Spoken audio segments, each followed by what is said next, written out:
Hello friends, welcome to malathi சமையல். இன்னைக்கு நம்ம கிச்சனில் இன்ஸ்டண்ட்டாக ஒரு தோசை ரெசிபி பார்க்கலாங்க. ரொம்பவே டேஸ்டியாக நல்லா கிறிஸ்பியாக இருக்கும். வாங்க எப்படி செய்யறதுன்னு பார்க்கலாம். அதுக்கு 3 தக்காளி எடுத்திருக்கேன். மீடியம் சைஸ் தக்காளி 3 எடுத்திருக்கேன். இது மிக்ஸி ஜாரில் ஆட் பண்ணிடலாம். ஒரு துண்டு இஞ்சி எடுத்திருக்கேன், தோல் சீவிட்டு இந்த அளவுக்கு எடுத்துக்கோங்க. காரத்துக்கு ஒரு 3 வரமிளகாய் எடுத்திருக்கேன்.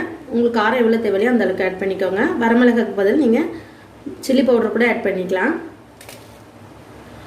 இப்போ தண்ணி எதுவும் ஊற்றாமல் நல்லா நைஸ் பேஸ்ட்டாக அரைச்சிட்டு வந்துடலாம்.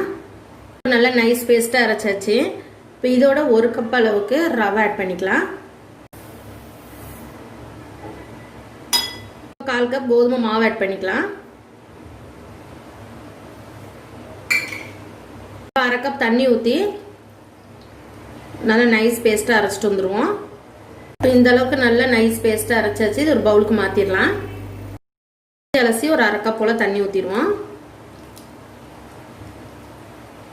நல்லா ஈவனாக மிக்ஸ் பண்ணிக்கலாம். இப்போ தோசை மாவோட கொஞ்சம் தண்ணியாக இருக்கணும். அப்போ தான் நம்ம தோசை வந்து நல்லா கிறிஸ்பியாக இருக்கும். இது நல்லா கலந்து விட்டுறலாங்க. நல்லா உப்பு ஆட் பண்ணிக்கலாம். போட்டு நல்லா மிக்ஸ் பண்ணியாச்சு. உப்பு செக் பண்ணிட்டா எல்லாம் கரெக்டாக இருக்குது. இப்போ ஒரு 15 நிமிஷம் க்ளோஸ் பண்ணி வச்சிருக்கலாம். நம்ம ரவை போட்டிருக்கிறதுனால கண்டிப்பாக 15 நிமிஷம் ஊறினா தான் நம்ம தோசை வந்து நல்லா டேஸ்டியாக கிடைக்கும். இப்போ 15 நிமிஷத்துக்கு அப்புறம் பார்க்கலாம். ஒரு 15 நிமிஷம் ஆயிடுச்சு. ஓப்பன் பண்ணி பார்க்கலாம். இப்போ ரவை வந்து நல்லா ஊறி வந்திருக்கு. இன்னும் கொஞ்சம் கெட்டியாக இருக்கு. ஒரு 1/4 கப் போல் தண்ணி ஊற்றிக்கலாம். தண்ணி ஊற்றிட்டு நல்லா மிக்ஸ் பண்ணிடுங்க. இப்போ நம்ம டேரெக்டாக தோசை தவாவில் ஊற்றிடுவோம். மாவு வந்து இந்த அளவுக்கு இருக்கணும்.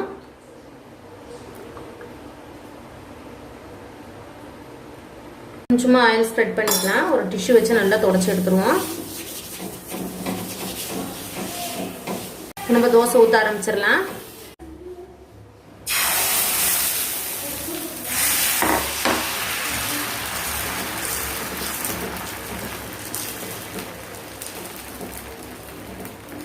இதுக்கு மேலே ஒரு 1/2 ஸ்பூன் போல் ஆயில் ஊற்றிடுவோம்.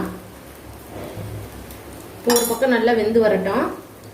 நல்லா வெந்து வந்திருக்கு. திருப்பணும்னு கிடையாது, அப்படியே எடுத்துடலாம். எவ்வளோ கிறிஸ்பியாக வந்திருக்கு பாருங்க. கண்டிப்பாக இந்த ரெசிபி நீங்களும் ட்ரை பண்ணி பாருங்க ஃப்ரெண்ட்ஸ். தேங்காய் சட்னியோட ரொம்ப நல்லா இருக்கும். இந்த வீடியோ உங்களுக்கு பிடிச்சிருந்ததுன்னா எங்கள் சேனலுக்கு லைக் பண்ணுங்க, ஷேர் பண்ணுங்க, கமெண்ட் பண்ணுங்க. மறக்காம malathi சமையலுக்கு சப்ஸ்கிரைப் பண்ணிக்கோங்க ஃப்ரெண்ட்ஸ். தேங்க்யூ.